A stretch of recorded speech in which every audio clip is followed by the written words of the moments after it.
los días, semana que nos toca, que nos quedan, de asesoría previa a la evaluación, es necesario que esta asesoría la dedique exclusivamente a historia del derecho mexicano por el contenido temático. De hecho, no voy a terminar el día de hoy con lo que corresponde a toda la temática de historia del derecho mexicano, pero sí habré de llegar hasta lo que es el movimiento revolucionario, ¿de acuerdo? Llegando a este punto, no nos vamos a retirar hasta lograr el objetivo. Espero lo entiendan para no quedarnos desfasados en cuanto a tiempos, y de esa manera ya podré yo estructurar en la próxima reunión lo que falta de historia universal y lo que resta de historia universal, de historia del derecho mexicano, y así ya continuar única y exclusivamente con introducción al estudio del derecho, como habíamos comentado. ¿De acuerdo?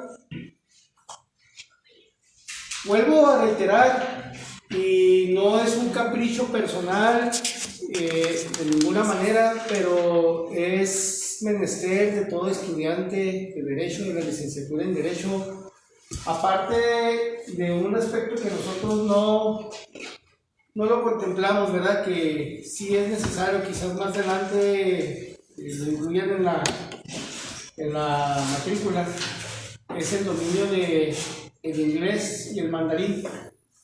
Aparte del inglés, el mandarín es el idioma que se está manejando en el aspecto educativo como parte fundamental ahora con lo que es la apertura comercial, empresarial. Algunas escuelas no están de acuerdo, no vamos a entrar en controversia, yo se los menciono nada más así a criterio, pero el dominio de la historia es fundamental para nosotros, ¿ok? Y no me refiero a conocimiento, sino a dominio. Okay, puedo tener un conocimiento general, ¿verdad? Así muy superficial de los temas históricos, pero todo estudiante de Derecho tiene que tener pleno dominio, al menos, de la historia nacional. Al menos, ¿eh? No puede, bueno, sí puede, pero no debe prevalecer un profesionista del Derecho carente de conocimiento, ignorante de lo que es la historia mexicana. ¿Ok? Entonces, yo en este momento voy a llevar el criterio que en un principio comenté, de estar analizando, explicando los sucesos históricos de manera cronológica, pero sobre todo rescatando el punto jurídico, el aspecto legal que es sobresaliente, que es importante para la cuestión jurídica. Es decir, bueno, este acontecimiento, ¿qué trascendencia legal se manifestó? ¿De acuerdo? Así como un servidor, ustedes dirán, sí, ya tengo años dando los temas, por eso los domino, pero ustedes de alguna manera lo van a dominar, si es que no los dominan. Aquí hay personas que me han demostrado, incluso deberían estar aquí enfrente dando la cátedra.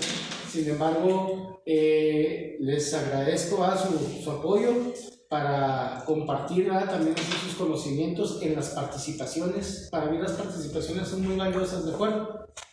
Más que monólogo, más que estar hable y explicando, la participación enriquece, nutre el conocimiento. Esto es un proceso de enseñanza-aprendizaje. No solamente es de quien está enfrente el que transmite, sino también las opiniones, las participaciones son importantes, ¿de acuerdo? Como una retroalimentación, hablábamos sobre el proceso de conquista material y conquista espiritual, ¿es correcto? Sí. Que explicábamos particularmente sobre el proceso de evangelización, donde yo les comentaba, ¿verdad?, cuál fue la única manera, en base a lo que el historiador Bernal Díaz del Castillo, que es el fundamento histórico literario que nosotros tomamos como referencia, establece cómo los españoles, a través de la organización del ayuntamiento, logró conquistar en el aspecto espiritual, es decir, logró el objetivo primordial que buscó la corona española a finales del siglo XV, que era convertir a la mayoría de las personas al cristianismo ante el creciente dominio de la religión musulmana. ¿Ok? Una vez de que se logra ese proceso de evangelización, que es un tema muy amplio que no me quiero entretener porque ya lo analizamos, viene ahora sí un proceso de estabilidad colonizadora. Fue de 1521, compañeros, hasta 1810. 1521 hasta el año de 1810. ¿Puede por favor hacer la operación matemática de 21? ¿Cuánto resulta? ¿Cuánto? 311, 300. A 1810 le gastamos 1521, ¿cuánto da? 281. ¿200 qué tal? 81. 81. 9. 89. Qué bueno que estamos estudiando derecho, se fijan, porque las matemáticas como que... Bueno, 289. Ok, compañeros, fueron casi 300 años, 289 años de esclavitud.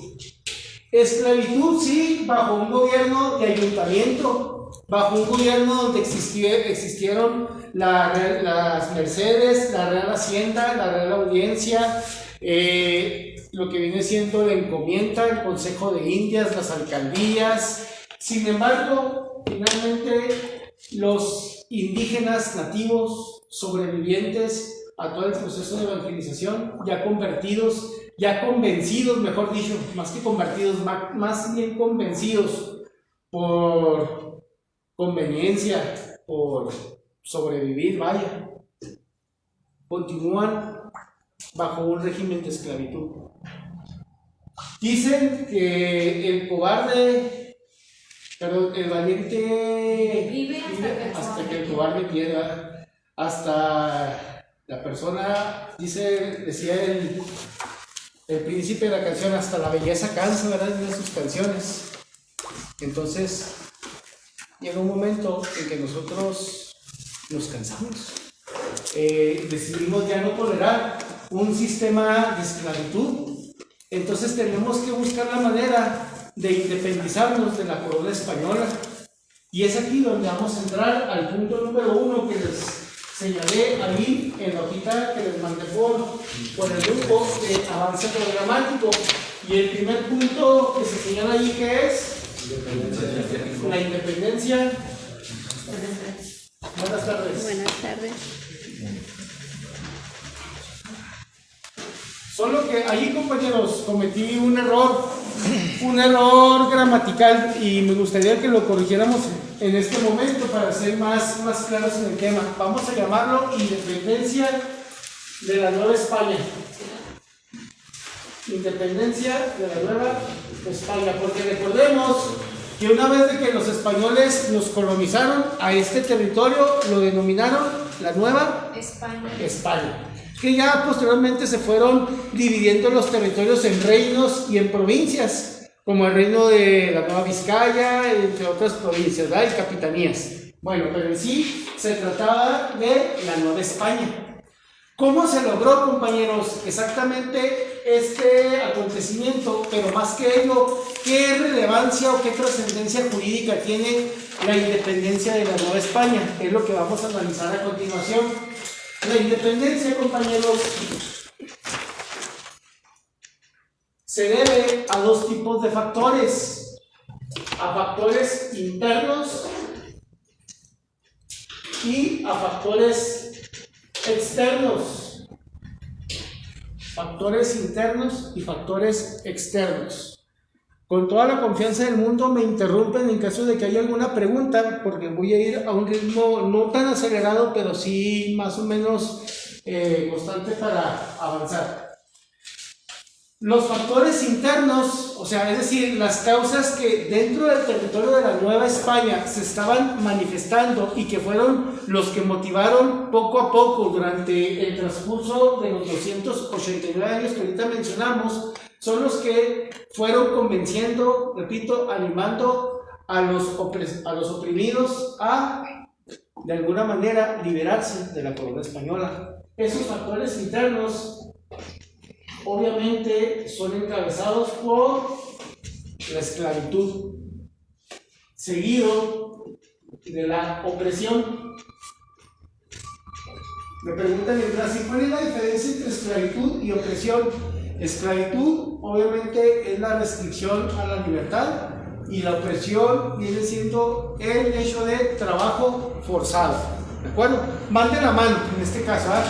Estoy privado, no tengo mi libertad como tal, y a la vez llevo una opresión, en este caso laboral, porque soy explotado por parte del dominio o de la autoridad española.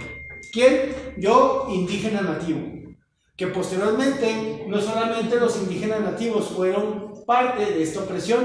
Recordemos que durante el transcurso de estos 289 años, ante la convivencia de tanto los indígenas como los españoles peninsulares, que son los españoles que provenían directamente de Europa, se empezaron a dar el sistema de mezclas que dio incluso parte a lo que nosotros somos. ¿Nosotros qué somos? Mestizos. ¿Y qué es un mestizo? La mezcla de un español y un mexicano. Hijo, más que mexicano, indígena. Español e indígena, ¿de acuerdo? Entonces, tenemos que los hijos de españoles, pero aquí en el territorio de la Nueva España, se llamaron criollos. Y luego ya se dio el sistema de castas de el indígena, vamos a tener también mulatos, vamos a tener posteriormente albinos. Es una tarea que les voy a encargar. De hecho, yo lo manejo con una cancioncita muy pegajosa para aprenderse el sistema de castas, porque tenemos descendencias con nombres tenemos, por decir, Salta para atrás, Tente en el aire. ¿Habían escuchado ustedes de esos nombres? No. Son mezclas que derivan de las etnias de la Nueva España. No te entiendo. Así hay un linaje que también se llama No te entiendo. Salta para atrás, repito. Pero bueno. En este caso, compañeros, los factores internos se clasifican en la esclavitud y la opresión. Pero curiosamente, lo externo, lo de afuera, es lo que más motivó a los esclavos a independizarse. Dentro de los factores externos, compañeros, estamos ubicados en el siglo XVIII. El siglo XVIII es conocido también como el siglo de las luces, la ilustración, el movimiento ilustrado. ¿Y a qué se refiere con el siglo de las luces, de ver la luz? ¿En qué sentido? Literal, por supuesto. En que, gracias a Gutenberg y Denis Diderot, la invención tanto de la imprenta como de la enciclopedia permite que el conocimiento, que el conjunto de conocimientos de todas las áreas, de todas las ciencias, se fuera esparciendo con la imprenta y luego la enciclopedia. Bueno, el primer libro que se imprime es la Biblia, pero posteriormente con la imprenta vamos haciendo un conglomerado, un acopio de los temas de las diversas ciencias o disciplinas, se van expandiendo, ya que la iglesia en ese momento era quien controlaba todo el conocimiento o el acceso a la educación. Pasa la reforma protestante de Martín Lutero, se hace la guerra de reforma. Es que hay dos guerras, la guerra de reforma mexicana y esta es la guerra de reforma pero en el sentido religioso, donde ya se separan lo que es el dominio eclesiástico, católico, apostólico, romano con el cristianismo evangélico. Es un tema que ya veremos después. El caso es de que ese factor externo, donde ya se está manifestando la libertad de estudiar, de conocer, sumado a la independencia de las 13 colonias, que se da el 4 de julio 1776, donde las 13 colonias que viene siendo el territorio actualmente norteamericano, Estados Unidos, se libera del dominio del rey Jorge, es decir, del gobierno inglés. Cuando los americanos se independizan del dominio inglés, súmenle ahora también la presencia de un libertador latinoamericano llamado Simón Bolívar, que anduvo como líder motivando a todos los territorios de América Latina su independencia. Entonces, ¿qué más queremos? Yo les explico esto a nivel bachillerato. Imagínense ahí a los españoles con el pico ahí, la pala ahí, dándole al trabajo y preguntarse, bueno, ¿y a nosotros qué nos falta para también sumarnos como esos pueblos a liberarse de la opresión de la esclavitud? Entonces, más que nada, compañeros, los factores externos son los que motivaron a liberarnos, aunque la esclavitud sea un factor interno. ¿Qué tiene que suceder para ir rápido?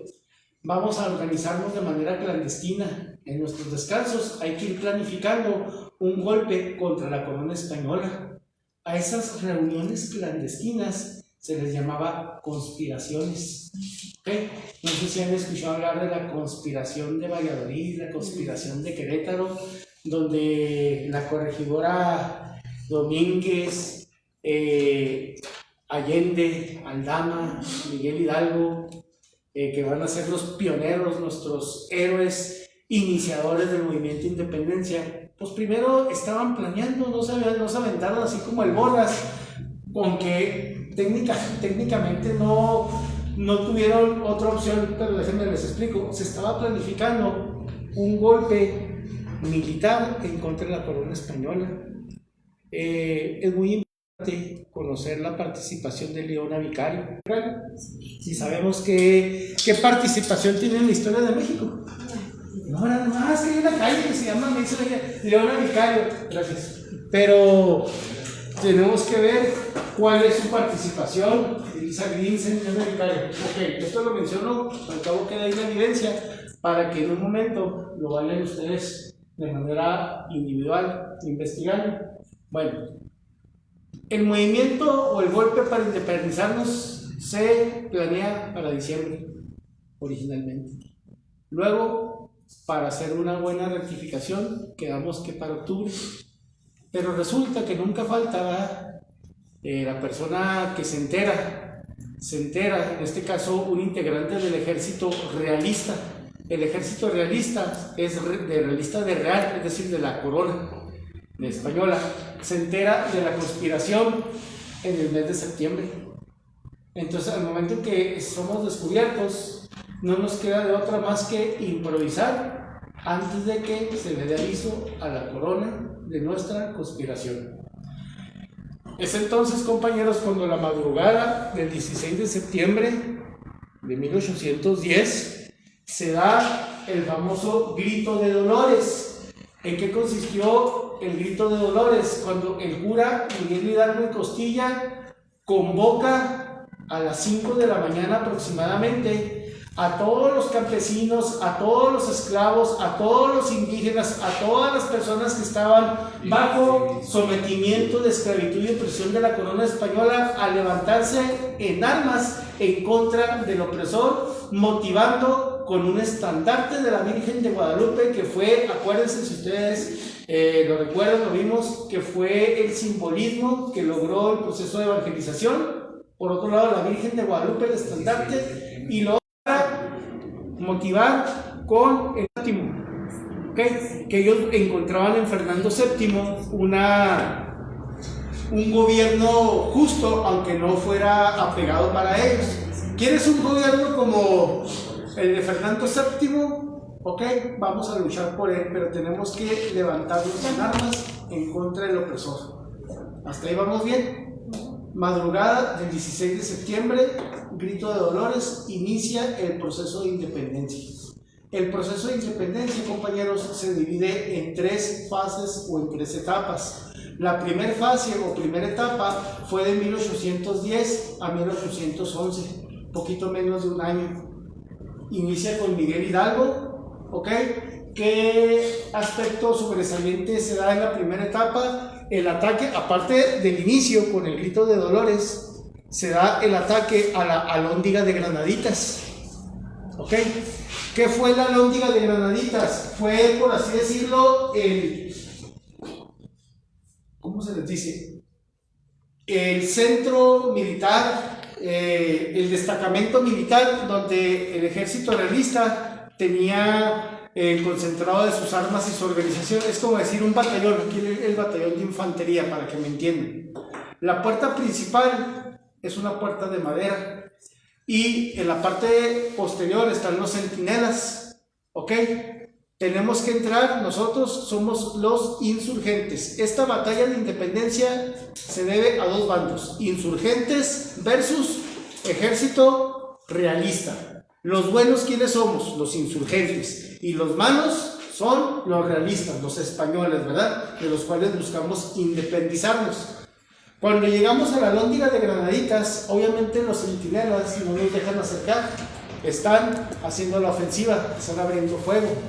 Entonces aquí yo lo menciono porque destaca un mítico personaje histórico, El Pípila, denominado el Pípila. Le pregunté al estudiante, ¿quién fue el Pípila? ¿Es el que traía armas del extranjero? No, claro que no. Esa persona, y tampoco he visto unas láminas que le ponen al Pípila así como hasta parece un concreto de las tumbas, muy bonita, así muy arismétrica, muy, ¿cómo decirlo? Muy escuadrada. No, fue una piedra que tomó así que nada más le cubriera la espalda, se amarró con una antorcha, se acercó, le prendió fuego a la puerta principal, y eso logró que el ejército insurgente accediera a la Lóndiga de Granaditas para poder llevar a cabo el ataque al ejército realista. Triunfo, ejército insurgente en esta primera etapa. Bravo, Miguel Hidalgo y Costilla y los seguidores propulsores del movimiento tienen un triunfo significativo. ¿Ok? Llega el año de 1811, viene la respuesta del ejército realista. Se captura a los principales líderes, Miguel Hidalgo, Allende, Aldama, son fusilados, son decapitados y sus cabezas son colocadas ahí en el punto de cada centinela en la misma Lóndiga de Granaditas. ¿Por qué creen? Como una advertencia, sé que se escucha algo muy como ahora las cuestiones del narco, no, pero se colocó así para en este momento decirle a los insurgentes que se rindieran, que desistieran del movimiento, si no, sus cabezas terminarían como la de sus líderes. Ahí está la cabeza de Hidalgo, ahí está la cabeza de Allende, ahí está la cabeza de... ¿Ok? Hasta ahí termina la primera etapa de independencia, hasta 1811. ¿Qué va a pasar de 1811 a 1816?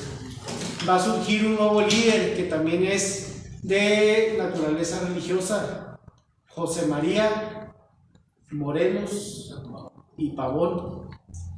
Nada más de que José María Morelos y Pavón, compañeros, podemos decir, como él se autonombró, el siervo de la nación. Oiga, ¿no quiere que le llamemos Su Alteza Serenísima o un título? No, yo soy simplemente un siervo de la nación. Era muy diplomático. Aquí es donde vamos a empezar a ver la trascendencia jurídica. Cuando los españoles vencen en esta primera etapa, nos ofrecen una especie de tregua. ¿Qué nos ofrecen? Sométanse, aquí viene el primer documento jurídico relevante, sométanse a la Constitución de Cádiz. ¿Ok? Constitución de Cádiz. La Constitución de Cádiz, compañeros, era una constitución española. Qué suave, ¿verdad? Obviamente, al ser una constitución de Cádiz, aquí voy a estar anotando así puntos claves. Constitución de Cádiz. La Constitución de Cádiz, repito, era una constitución de naturaleza española. Lógicamente, su contenido normativo favorecía a los españoles. José María Morelos y Pavón, como una contrarrespuesta al ofrecimiento de someternos a la Constitución de Cádiz, por el contrario, se redacta un documento con los sentimientos Sentimiento de la nación. Sentimientos de la nación, compañeros, que esto viene siendo el corazón de la Constitución de Apatzingán de 1814. Fíjense qué hermosa es la historia, así quiero que ustedes de manera cronológica la domingo. Sentimientos de la Nación, documento jurídico presentado por José María Morelos y Pavón ante los representantes de la corona española, en el cual de manera civilizada, educada, solicita y les explica que lo que ellos están haciendo es una invasión soberana, que se retiren de manera pacífica y permitan que los oprimidos, que los esclavos recuperen su libertad para ellos formar una propia nación. ¿Ustedes creen que los españoles iban a aceptar esa propuesta que contenían el documento Sentimientos de la Nación? No. Claro que no. Nosotros, cuando digan nosotros, hagan de cuenta que me estoy remontando a la época del movimiento y somos los insurgentes. A este documento lo plasmamos en una constitución que se recuerda como la Constitución de Apatzingán de 1814. Compañeros, ni la Constitución de Cádiz ni la Constitución de Apatzingán de 1814 se respetaron ni se reconocieron. ¿Por qué? Porque estábamos en plena guerra y no decidimos ni nosotros aceptar la Constitución de Cádiz, ni los españoles decidieron aceptar el documento Sentimientos de la Nación por medio de la Constitución de Apatzingán. ¿De acuerdo? Entonces no queda de otra más que continuar con el movimiento de independencia. Se captura a Morelos y corre con la misma suerte que los antecesores líderes. ¿Ok? Una segunda etapa finalizada y en la cual ahora sí, por un momento el ejército insurgente está por rendirse, pero, oh sorpresa, por fin surge la tercera etapa a cargo de un gran, hasta me emociono cuando se me figura una expectativa así muy triunfal. Surge a la cabeza alguien que llevaría, incluso le haría honor a su apellido, Vicente Guerrero, líder de la tercera etapa o fase de la Y independencia. la segunda etapa fue de 1816 a... De 1811 a 1816, y esta tercera etapa que apenas vamos a comenzar con Vicente Guerrero es de 1816 a 1821. ¿Ok? Esta etapa, compañeras, compañeros, es la etapa decisiva en la cual Vicente Guerrero, un asesino despiadado, un carnicero, un caníbal, ¿sí? Está en los libros de historia, disfrutaba de sacarles el corazón a los enemigos, comérselo, daba miedo. Compañeros, necesitábamos a alguien así para poder realmente vencer al ejército realista. Esa persona despiadada nos llevó al triunfo, pero como todo líder tiene una debilidad. Su debilidad que le causó, que aparte de lograr el triunfo, le costó la vida a fin de cuentas. Su debilidad se llamó Agustín de Iturbide. ¿Ok? La vida personal es muy personal, sin embargo, en la historia, Agustín de Iturbide fue un militar que jugó la parte. Primero estuvo con el ejército realista y luego se fue al bando con Vicente Guerrero, con los insurgentes, y luego se regresó con los realistas. Hace dúo. Entonces fue el que le ponía dedo, fue el que chismeaba al ejército realista de todas las rutas por las cuales Vicente Guerrero llevaría al ejército insurgente, y lo quisieron emboscar. Cuando se entera Vicente Guerrero, lo confronta y nadie sabe, bueno, ya se sabe por qué, lo voy a dejar a su criterio. Ese ser tan despiadado que jamás había tenido piedad con el enemigo, mucho menos con un traidor, le perdona la vida por una ocasión. Una segunda ocasión lo vuelve a confrontar, lo vuelve a derrotar, ¿y qué creen? Por segunda ocasión le perdona la vida. Es el famoso acontecimiento histórico de México que se llama el abrazo de Acatempán o de Acatempa, donde Vicente Guerrero e Iturbide se abrazan, ¿verdad? Bien. Con mucho amor, con mucho cariño. Abrazo de A la crema. Muchos le quieren limón con el pan, pero esa que ok. Compañeros, no vamos a entrar en controversias. Se maneja que Vicente Guerrero y Agustín Iturbide eran homosexuales. Eso no viene al caso. Yo nada más les tengo que comentar que así se dieron los sucesos históricos. Ahí están. ¿Sale? Bueno. Triunfa la independencia, compañeros. Fecha importante. 27 de septiembre de 1821 se formalizan dos documentos jurídicos trascendentales. Primeramente, el Plan de Iguala y luego los tratados de Córdoba.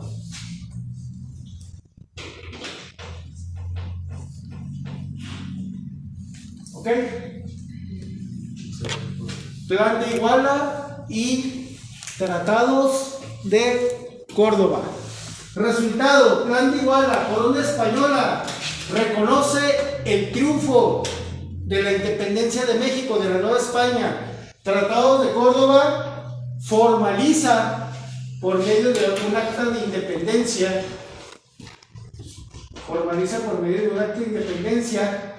dicha consumación, es decir, aquí se reconoce y aquí se formaliza y queda asentado. ¿Sí queda claro? El 27 de septiembre de 1821 se decreta la independencia de la Nueva España con la entrada del ejército trigarante o triunvirato a lo que es la Ciudad de México. Nicolás Bravo, Pedro Celestino Negrete y Vicente Guerrero hacen su entrada triunfal, declarando que por fin nos hemos liberado de la corona española. ¿Ok? Documentos jurídicos que permanecen en nuestro archivo de la Nación. ¿Saben dónde se ubica el archivo de la Nación? En Ciudad de México, en lo que antes fue la prisión de Lecumberri. ¿Han escuchado hablar de la prisión de Lecumberri? Sí. Creada durante el Porfiriato. Actualmente es nuestro archivo de la Nación. Ahí se encuentran resguardados estos documentos oficiales y originales. ¿De acuerdo? La cabeza de los líderes que iniciaron el movimiento de independencia se encuentran sus restos en el ángel, denominado Ángel de la Independencia, que se encuentra en el punto central de lo que era el Distrito Federal. ¿Se han escuchado hablar del Ángel de la Independencia? Ahí es donde se resguardan los restos de las cabezas, por así decirlo, de nuestros héroes de la patria. Hasta ahí, compañeros, 27 de septiembre de 1821, somos una nación independiente y decidimos llamarnos ahora sí México, por tributo a quien ya lo había comentado, a los mexicas, que son los aztecas, por tributo al imperio azteca, a la civilización azteca o mexica, hemos decidido pasar de ser la Nueva España a denominarnos México. ¿Hasta ahí vamos bien? Sí. ¿Alguna pregunta, algún comentario, compañeros? Bueno. ¿Qué sigue? Como en todo momento, lo que antes era unión, lo que antes fue unidad, se convierte ahora en divisionismo, en intereses mezquinos, en intereses personales. Ya somos una nación independiente. ¿Qué toca ahora? Toca organizarnos como tal, como una nación independiente. Entonces tenemos que elegir qué tipo o qué sistema de gobierno vamos a establecer en el recién declarado México independiente. Y tenemos 3 proyectos de nación, es decir, 3 propuestas, 3 sistemas diferentes que están sobre la mesa para que nos pongamos de acuerdo cuál de esos 3 se va a implementar. Por un lado tenemos un sistema, ahí dicen un sistema monárquico, por otro lado tenemos un sistema imperial y un sistema republicano, ¿correcto? Muy bien. El sistema monárquico era un proyecto propuesto, obviamente, por aquellos radicales que todavía seguían apoyando de manera indirecta a la corona española. Obviamente, ¿cómo vamos a querer un gobierno monárquico si acabamos de independizarnos de la corona española? ¿Sí me explico? Así que descartado. Pero quedan otros dos. Uno imperial, que nos llama la atención ser gobernados por un emperador, y el que tiene las características del movimiento de independencia, las verdaderas causas, el gobierno republicano o federalista, aquel que estuviese dividido en tres poderes y que respetara la libertad y la democracia. Para esto, compañeros, el que anduvo moviendo el divisionismo entre los insurgentes fue nada más y nada menos que nuevamente Agustín de Iturbide. Compañeros, Agustín de Iturbide es un traidor a la patria. Muchos libros yo he visto en las librerías que dedican biografía que es un héroe. No, es un traidor a la patria. Agustín de Iturbide, desde el momento en que traicionó a Vicente Guerrero, se convirtió en un traidor a la patria. Y más aún con lo que voy a comentar a continuación. Como no nos ponemos de acuerdo a partir de 1821 en qué tipo de sistema de gobierno implementar, Agustín de Iturbide en el año de 1822, por sus propios motivos, se autoproclama emperador de México. O sea, él solo, ¿saben qué? Como nadie se pone de acuerdo, yo soy un gran líder, me propongo emperador de México. ¿Alguien tiene un problema? No, pues nadie, como siempre el mexicano, pues titubeante. Bueno, entonces me declaro emperador de México. Y así tenemos registrado en nuestra historia el primer imperio mexicano. El autoproclamado por Agustín de Iturbide, de 1822 a 1823. Un año de imperio tuvimos, ¿verdad? Con Agustín de Iturbide. Gracias a diversos factores, los mexicanos volvimos a reaccionar. ¿Y sabes qué? No podemos permitir. Acabamos de salir de una monarquía, ¿no? Para caer con este traidor bajo un imperio va a ser lo mismo. Nomás le está llamando a una monarquía, le está llamando imperio. Entonces, a través de un plan que se llama el plan de Casamata,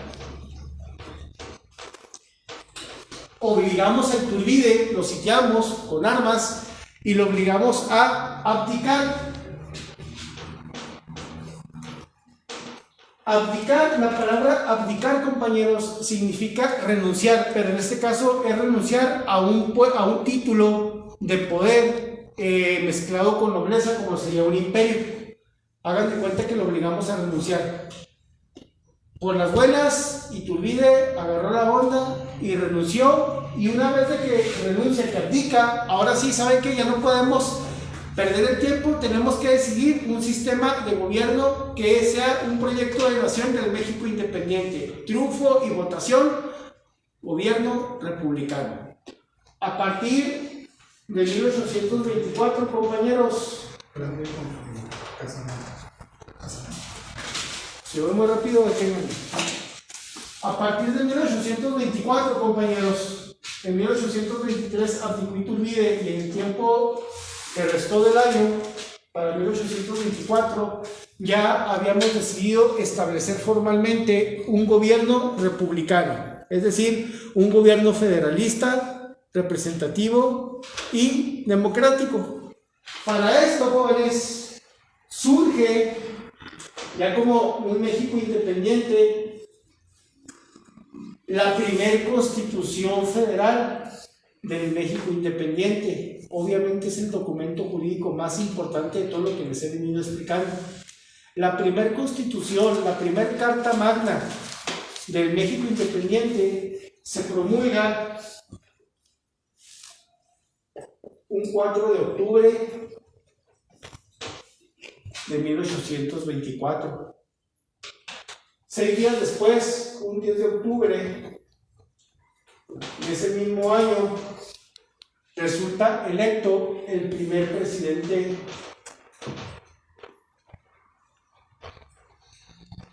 del México independiente. ¿Quién fue el primer presidente de México, compañeros? El primer presidente del México independiente. Guadalupe Victoria.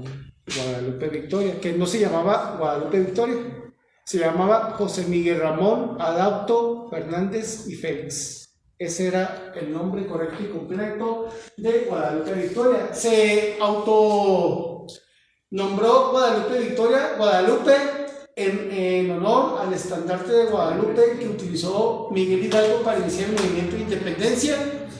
Y Victoria, ¿por qué? Por victoria del triunfo del movimiento de independencia. Por eso se proclamó, se autollamó Guadalupe Victoria, pero su nombre era Jesús Miguel Ramón Adauto Fernández y Félix, primer presidente del México Adauto. José Miguel, por si les interesa, Ramón Adauto Fernández y Félix. Bueno, ya que entramos a derecho civil, les voy a decir la naturaleza jurídica del nombre ahorita. José Miguel Ramón Adauto Fernández y Félix. A-D-A-U-C-T-O.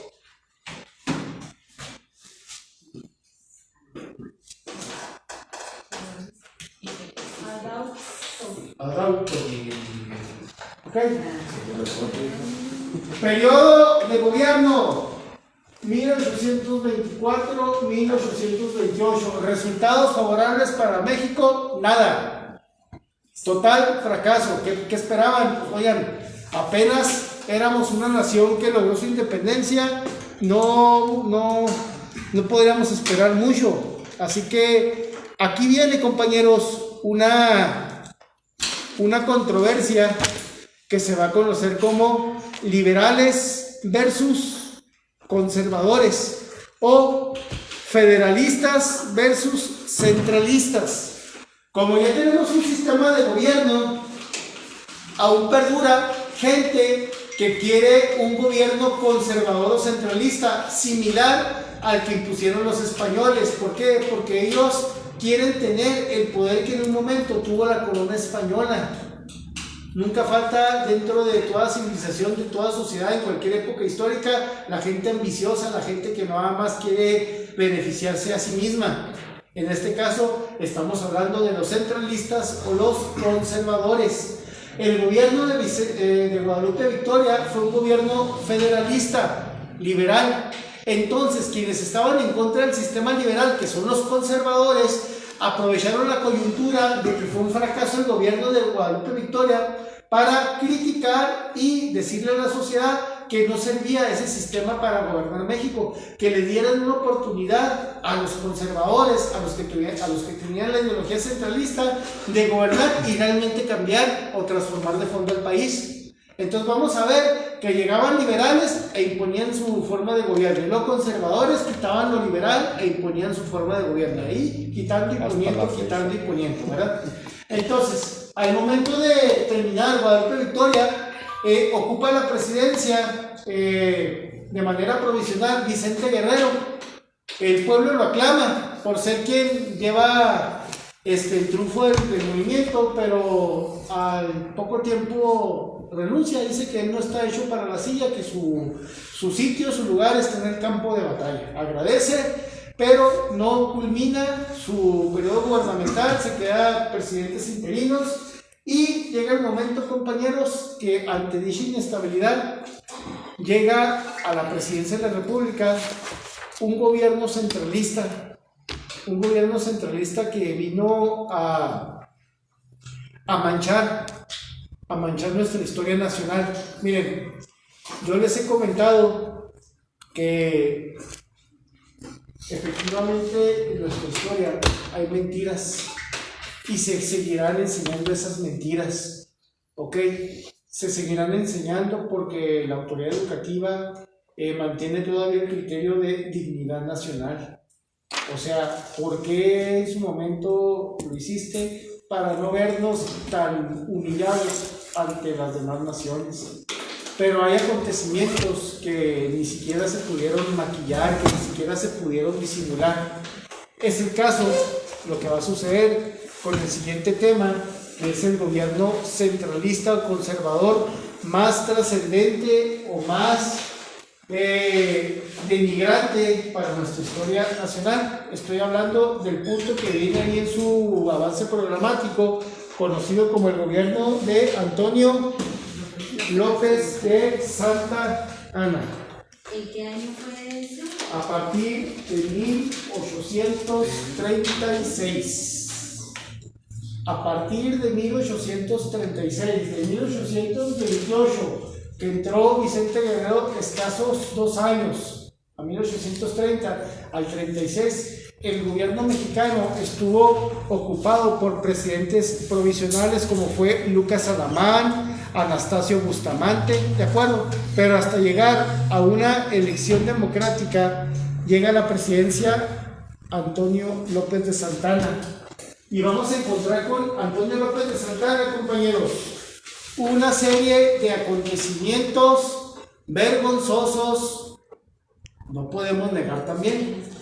Un acontecimiento muy trascendente que le tenemos, aunque nos duela, que aplaudir a Santana. Hasta eso se lo tenemos que aplaudir, se lo tenemos que reconocer. Son 2 acontecimientos nada más que le vamos a reconocer, pero lo demás es pura crítica, es pura denigración, es pura pérdida para nuestra soberanía.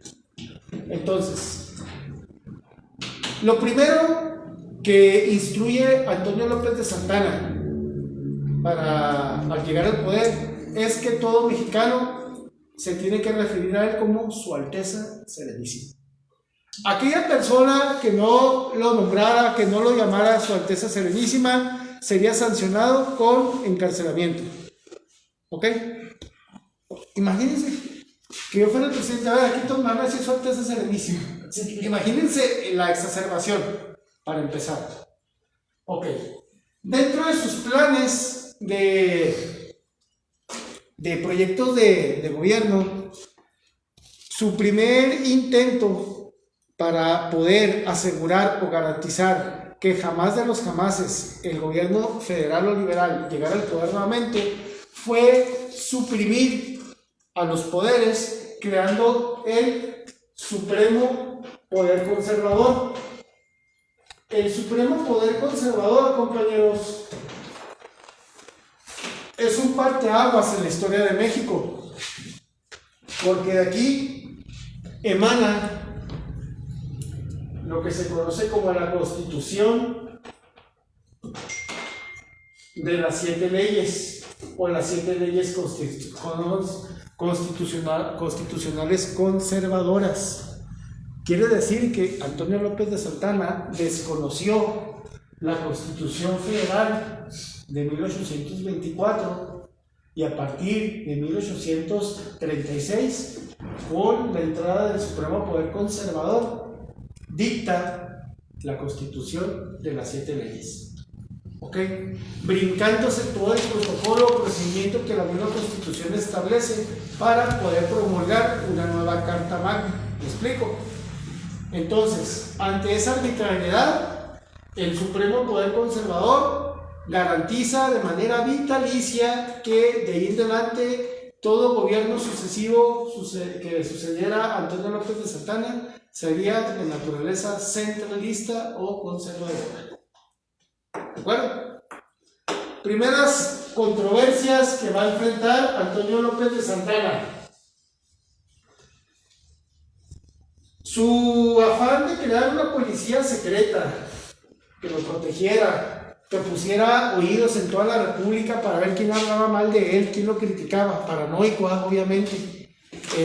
Para poder llevar a cabo ese proyecto ambicioso, se requería aumentar los ingresos presupuestales, es decir, el dinero que entra por medio de las contribuciones. Y la única manera, aparte de aumentar los impuestos para que se logre eso, es creando nuevos impuestos. Entonces, con Santana se dio la invención de impuestos absurdos, como fue impuesto por tener ventanas en los hogares y por tener mascotas. No sé si han escuchado esto a manera así que de especulación, pero es verdad. Es un hecho histórico. Si usted quería tener ventanas en su casa, tenía que pagar impuestos durante el gobierno santanista, si no, iban y se las tapaban. Pobre, usted sí hacía por ahí alguna maniobra para tener acceso a que le entrara la luz. Al igual, al tener mascotas, tenía que declarar, pagar impuestos, de lo contrario, se las retiraban y se las mataban. Ok, absurdo, yo sé.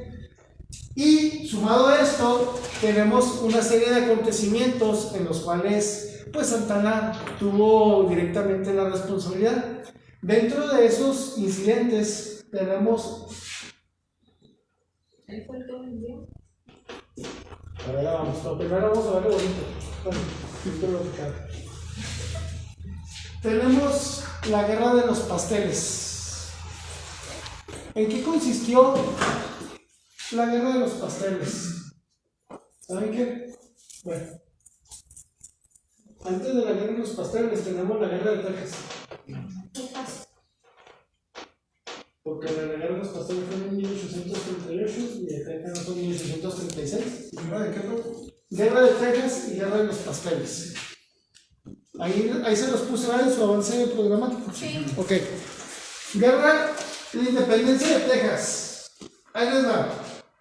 Estados Unidos de América, como siempre, va un paso adelante aprovechándose.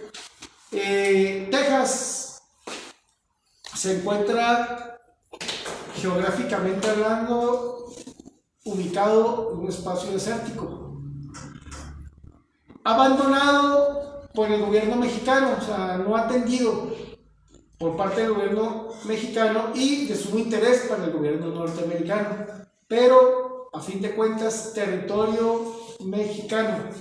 La frontera original no era el río Bravo, era el río Nueces, ¿de acuerdo?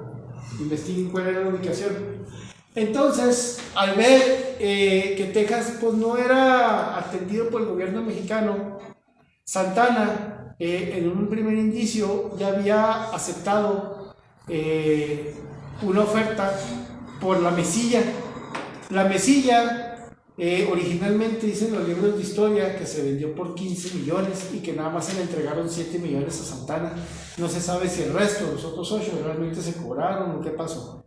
Pero a lo que quiero llegar es de que hay una apertura de negociar con el presidente de México para la venta de territorio. Entonces, cuando los americanos abordan a Santana para que les venda Texas, se niega. Entonces, al momento de negarse, invaden nuestra soberanía y el ejército norteamericano lucha por el territorio de Texas. Claro y por supuesto que Santana, eso sí, siempre que había una batalla, él iba al mando, iba al frente del ejército mexicano. Ok, siempre iba al frente. Pero en este caso, cuando quiso defender Texas, fue capturado. La verdad, por más patriótico que un servidor sea, debo reconocer que pues nunca le hemos podido hacer mucho frente, vaya, al ejército norteamericano. Fue capturado Antonio López de Santana y llorando, rogando por su vida, así dicen algunos libros, firmó los tratados de Velasco. Documento jurídico importante de esto que estoy explicando, los tratados de Velasco. Los tratados de Velasco, compañeros, son los documentos, es el documento jurídico por el cual se reconoce la independencia de Texas a favor y pasa a ser territorio del gobierno norteamericano.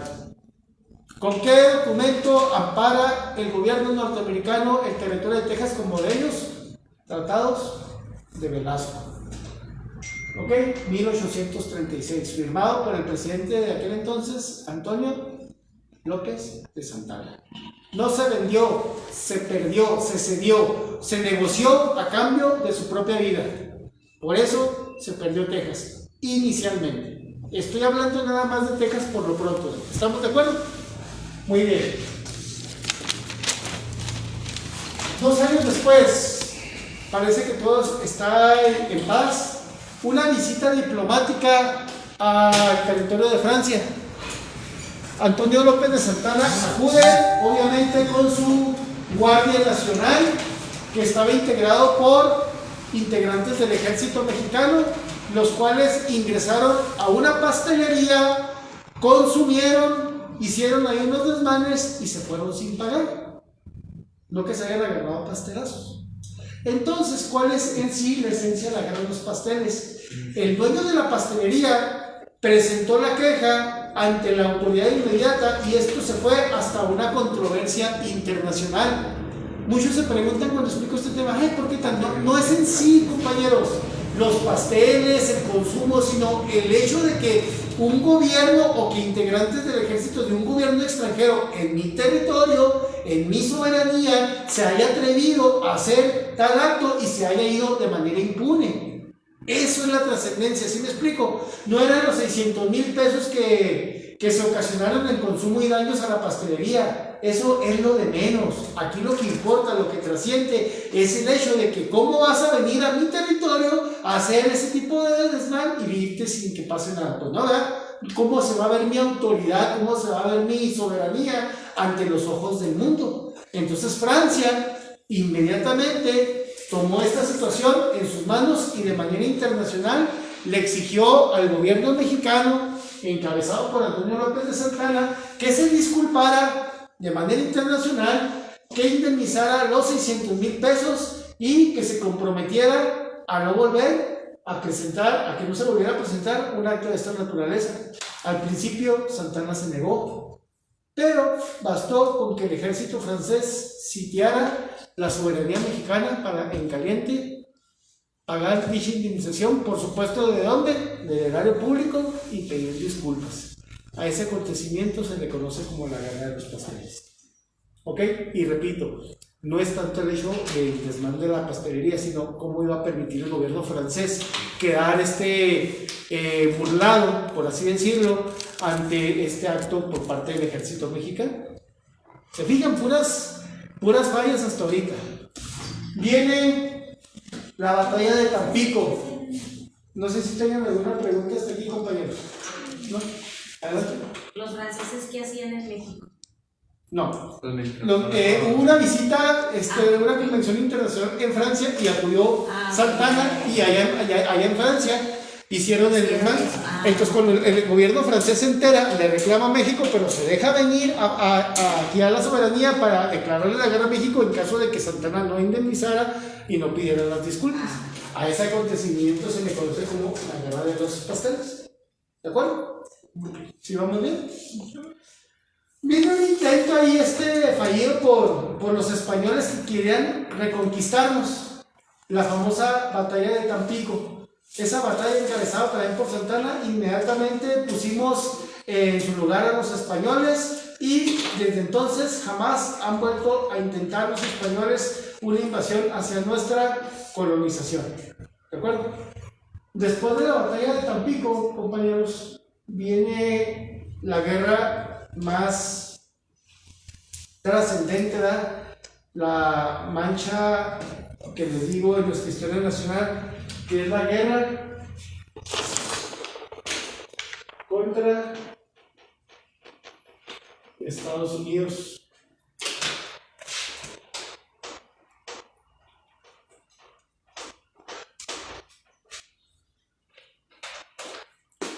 Santana, necesitamos que nos vendas Alta California, Arizona, Utah, Nuevo México, Nevada, todo lo que es este territorio. Te lo compramos a muy buen precio. Claro que no te lo voy a vender. Ya sabes lo que sucede cuando te niegas. Pues no me importa, declárame la guerra y yo te la aceptaré. Soberanía. No se sabe, o sea, no podemos opinar si hizo bien o hizo mal. O sea, al defender como presidente de la soberanía, obviamente el hecho de no vender, de negarse, estuvo bien, pero de la manera de no negociar, de buscar la paz, de hacer entender al gobierno norteamericano que no era necesario un conflicto militar. Otros historiadores dicen que no había de otra, porque como conociendo cómo es el gobierno norteamericano, que busca cualquier pretexto, pues de todas maneras me iba a declarar la guerra a México. Entonces dijo Santana, pues de todas maneras me la van a declarar, al menos para no verme como cobarde, pues acepto de una vez, ¿verdad?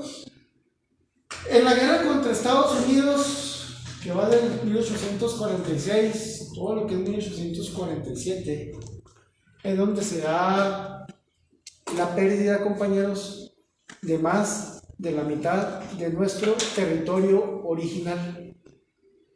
Perdimos todo el territorio que les acabo de mencionar, porque obviamente no pudimos contra el ejército norteamericano.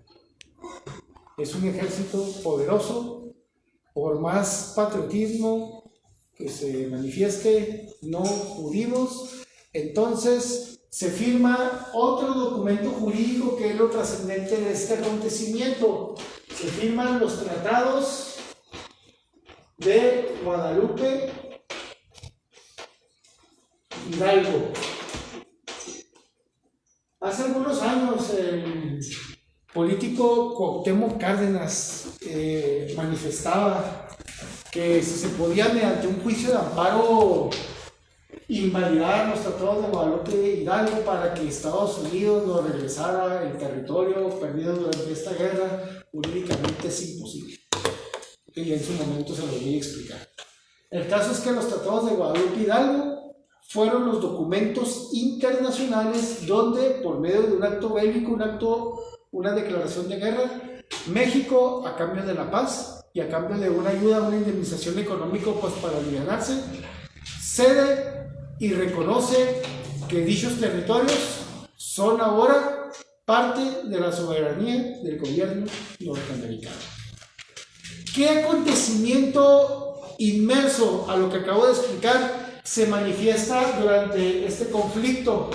Cuando el ejército norteamericano llega al destacamento del colegio militar, que no se llama todavía heroico, era el colegio militar, ubicado en lo que es el castillo de Chapultepec, se registró que 6 cadetes, bueno, no solamente cadetes, uno era general, otro tenían rangos militares, defendieron a capa y espada nuestra soberanía, de tal manera que se maneja que Juan Escutia, al ver al ejército norteamericano intentar tomar nuestra bandera nacional del asta principal, prefirió tomarla, enredarse en él, la bandera, y una vez de que es acribillado, cae, pero con la bandera enredada en su cuerpo, como un ejemplo de la defensa de nuestro patriotismo y soberanía. Y ese acontecimiento, esa gesta heroica, la reconocemos el 13 de septiembre, ¿verdad? Por la gesta de los niños héroes. Una vil mentira, una vil invención para amortiguar la cuestión principal que les acabo de explicar. Si existieron, si hay registro de los niños héroes, pero no fue de esa manera. Vuelvo a repetir, entonces, ¿por qué mantenemos? Recuerden, dignidad nacional. O sea, pónganse a pensar un momento, miren lo que nos acaban de levantar, miren lo que acaba de pasar, al menos vamos a, pues, ¿cómo decirlo? Sí, nos quitaron el territorio, pero miren, tuvimos tanta valentía que estos niños, miren, Juan Escutia, cayó abatido, la bandera ya se había desgarrado, ya había caído y fue abatido, cayó encima de él. No hay otra explicación. En la actualidad se le diría una cortina de humo. Pues yo le digo una vil mentira, pero la justificamos con dignidad nacional. Pero yo les digo la verdad, y si no me creen, pueden investigarme, ¿de acuerdo?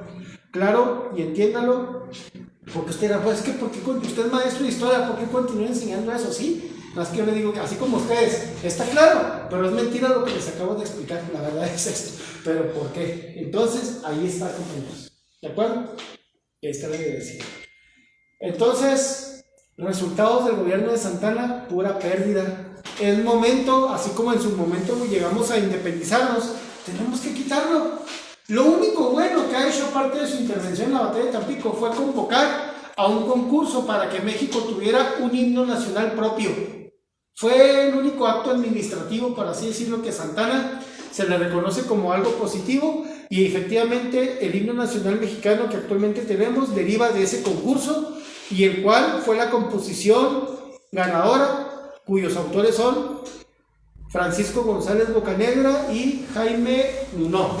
¿De acuerdo? Nuno, pero son ellos dos. Ok, los autores o compositores de nuestro actual himno nacional. Y deriva de una convocatoria que hizo Antonio López de Santana. Nada más. De ahí, pura pérdida. Entonces tenemos que retirar urgentemente a Antonio López de Santana o alias su Alteza Serenísima de el poder. Y para eso vamos a diseñar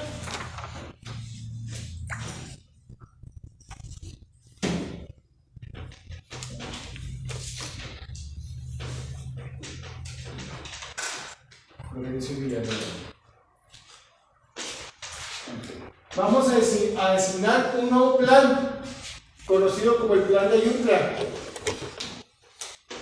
Plan de Ayutla encabezado por Juan Álvarez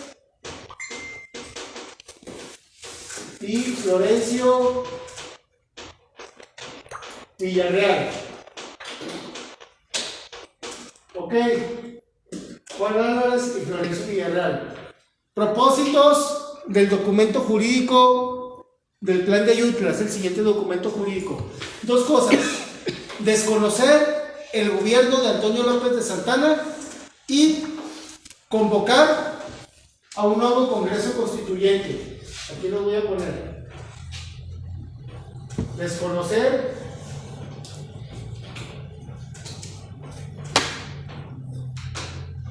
el gobierno de Santana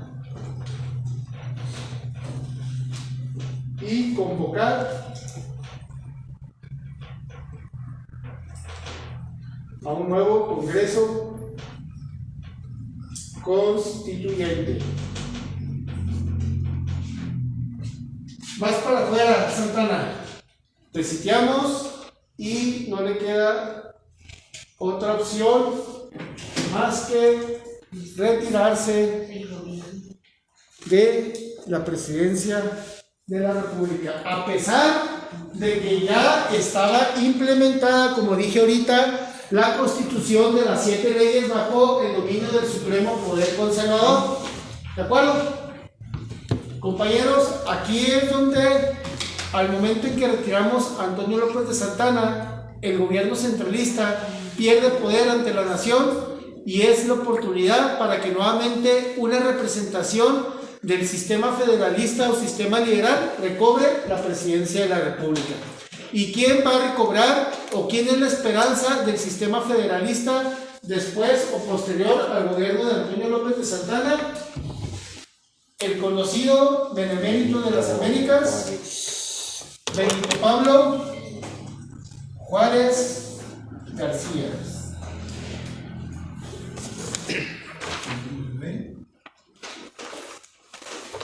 Que nosotros lo conocemos así nada más como Benito Juárez, ¿verdad?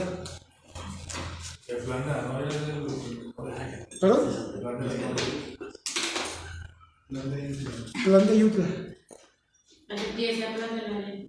Ah, perdón, me equivoqué con eso. Por favor, sí, cometí un error, es Plan de la Ayutla. El Plan de la Noria viene con Porfirio Díaz, más adelante. Ahí disculpen. ¿En qué año fue? ¿Perdón? ¿En qué año fue el plan de la Ayutla? Plan de Ayutla, 1847. Al término de la guerra contra Estados Unidos. Ok. Compañeros,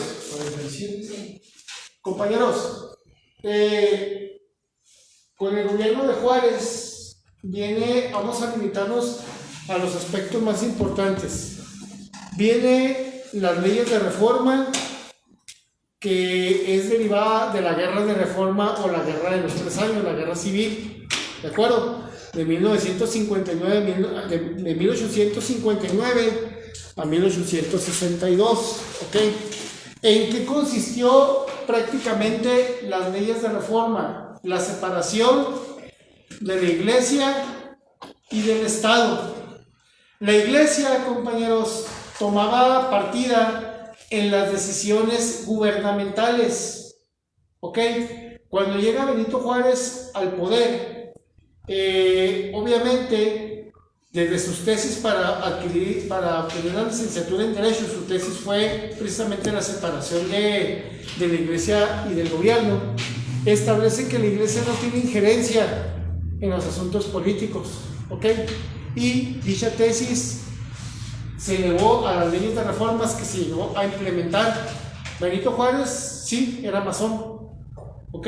Pero independientemente de eso, sus fundamentos como buen abogado, como buen político, estaban establecidos y justificados en que el gobierno tenía que mantener una independencia del credo religioso, ya que el credo religioso era una libertad de culto de todas las personas, pero no era una forma de gobierno. ¿Sí me explico? Entonces, bajo ese tenor, Benito Juárez vino a separar a la iglesia del Estado. ¿Qué problemáticas se avecinan con esto? Obviamente que la iglesia no se va a dejar. Cuando Benito Juárez lleva esa separación, los conservadores renuentes a dicha situación buscan a toda costa apoyar al clero y buscar la manera de derrocar al gobierno juarista, porque derrocándolo pues pueden reivindicar la situación de las leyes de reforma. Es cuando los principales conservadores, Mejía y Miramón, van a Francia y visitan a Maximiliano de Habsburgo. Compañeros, Maximiliano de Habsburgo no sabía ni qué onda aquí en México. O sea, además ni siquiera tenían interés en los asuntos internos, pero era una persona sumamente empática, tenemos que reconocerlo.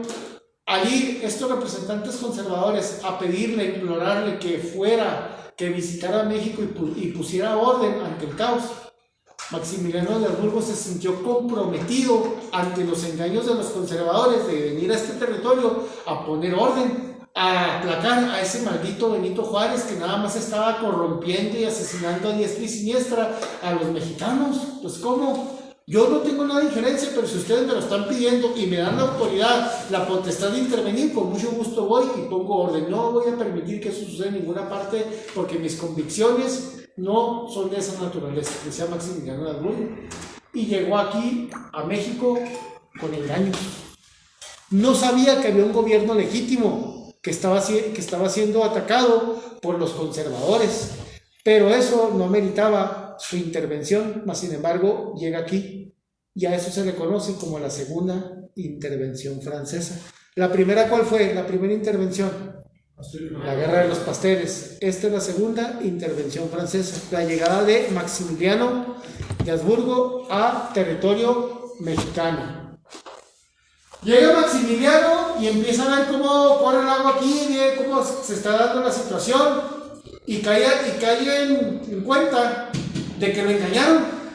Pero para esto Benito Juárez tiene que hacer lo correcto. Benito Juárez no renuncia a su presidencia, sino que su gobierno lo empieza a trasladar de manera provisional por todo el territorio de la República. Es a lo que se conoce como el peregrinaje juarista.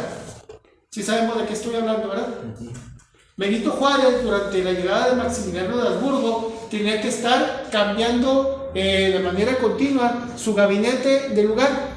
Hoy me voy a instaurar en X territorio 2-3 días y luego, como me van a estar persiguiendo, hay una persecución en mi contra, derecho material, o sea, de capturarme, voy a retirarme y ahora me voy a ir a tal lugar y ahí voy a instaurar mi gobierno y a mi gabinete y así me la voy llevando por toda la República.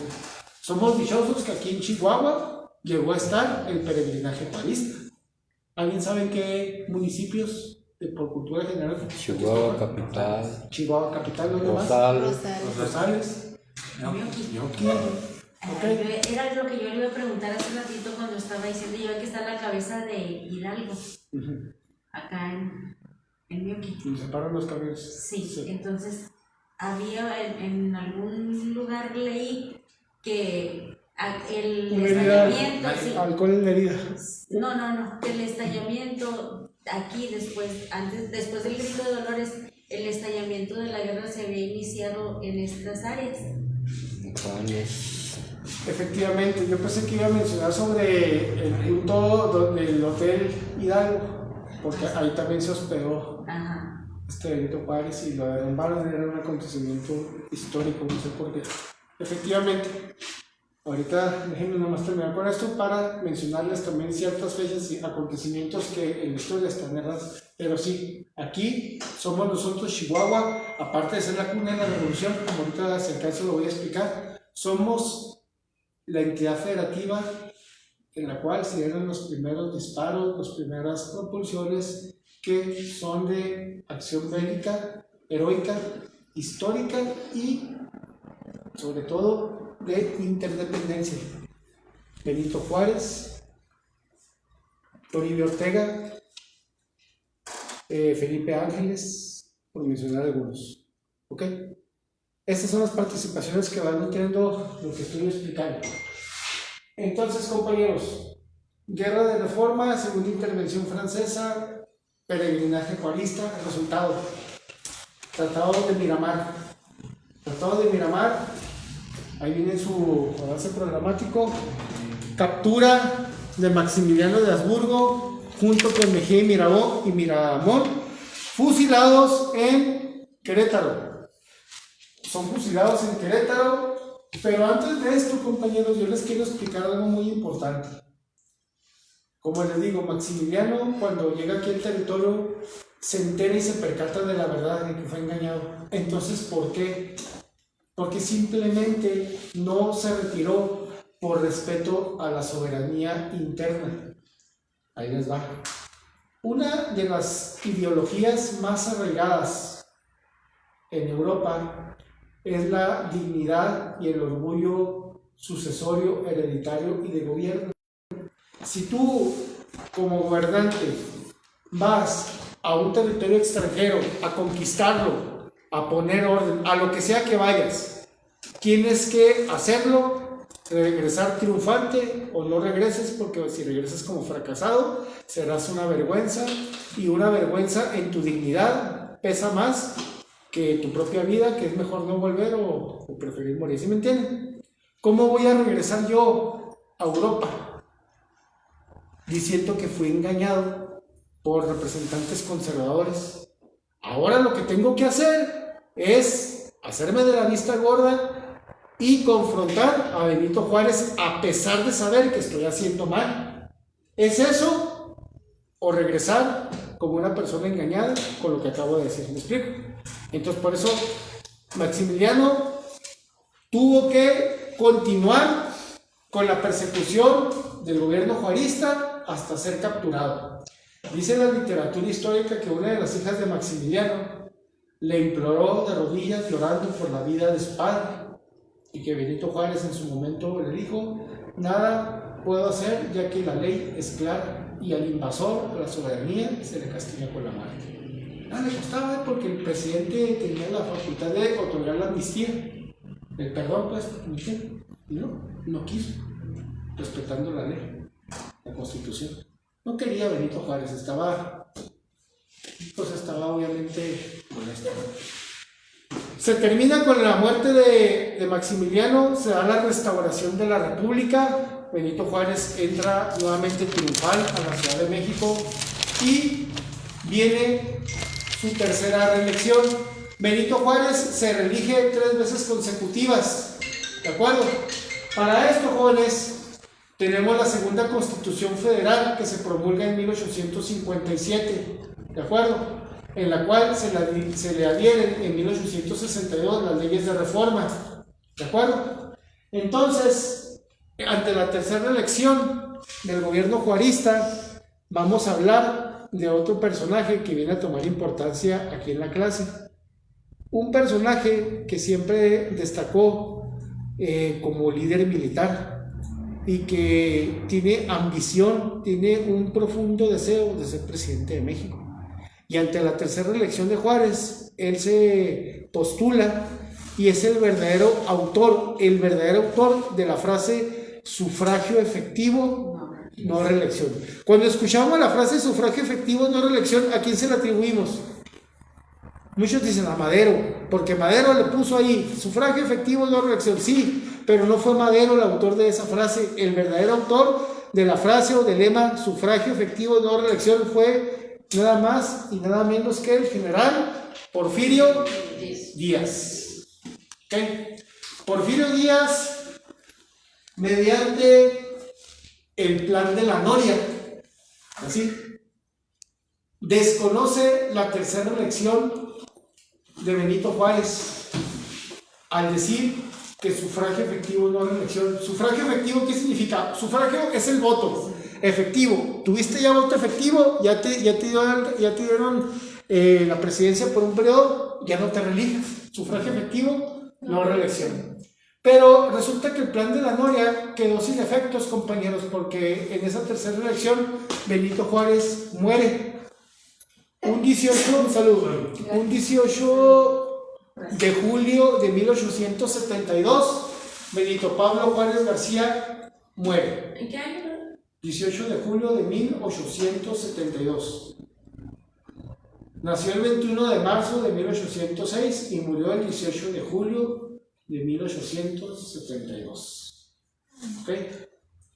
¿Cómo murió? Miren, se maneja la hipótesis de que fue envenenado o fue un infarto. Que la hipótesis que viene en algunos documentarios de que lo envenenaron es que en sus libros le esparcieron una sustancia, un veneno, y como tenía la costumbre de lamber el dedo para darle vuelta a la página, fue la manera en que le envenenaron, o sea que fue un infarto. Son situaciones que pues escapan de nuestro... Se maneja la versión oficial de que fue un infarto. Está como la pregunta que me hicieron los bachilleres: oye, ¿insultaba gel o qué se ponía? ¿Vaselina? No, sí era vaselina. Pero son preguntas de que a veces parecen que ni al caso, pero pueden surgir. ¿De acuerdo? También como la imaginación. Ok.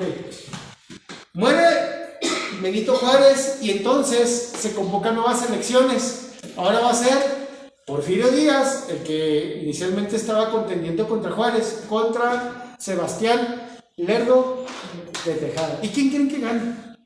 Sebastián Lerdo de Tejada le gana las elecciones a Porfirio Díaz.